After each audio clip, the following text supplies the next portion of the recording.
আমরা কেন আল্লাহকে দেখতে পাই না? মানুষের পক্ষে কি আল্লাহকে দেখা সম্ভব? আসসালামু আলাইকুম ওয়া রাহমাতুল্লাহ। প্রিয় দর্শক, আজকে আমরা আল্লাহকে কেন দেখা যায় না এবং মানুষের পক্ষে আল্লাহকে দেখা সম্ভব কি না এ বিষয়ে আল কোরআন, বিশুদ্ধ হাদিস এবং বিজ্ঞানের আলোকে বিস্তারিত আলোচনা করার চেষ্টা করব ইনশাআল্লাহ। প্রিয় দর্শক, আল্লাহ তাআলার দিদার প্রতিটি মুমিনের চির আকাঙ্ক্ষার বিষয়। সবাই আমরা সচক্ষে আল্লাহকে দেখতে চাই। নবী, রাসূল, আল্লাহ সকল প্রিয় বান্দা সকলেই নিজ চোখে আল্লাহকে দেখতে চায়।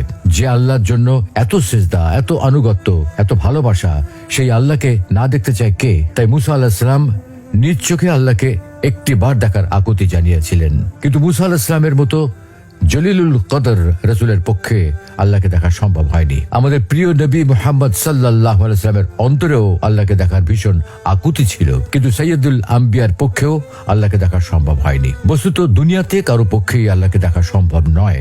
আল্লাহকে দেখা সম্ভব না হওয়ার কারণটা কি? প্রিয় দর্শক, এই পৃথিবী এবং মহাবিশ্বে বাস্তবে যা কিছু আছে, যে সকল পদার্থ এবং শক্তি আছে, যেগুলোর অস্তিত্ব বাস্তবে বিদ্যমান আছে, আমরা কিন্তু সেগুলোর সবকিছু চোখে দেখি না।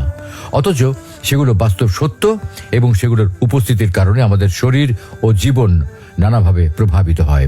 কিন্তু তারপরেও আমরা সেগুলো দেখতে পাই না, কারণ রিয়েলিটি বা বাস্তব জগৎ শুধুমাত্র আমাদের পঞ্চ ইন্দ্রিয়ের মধ্যে সীমাবদ্ধ নয়।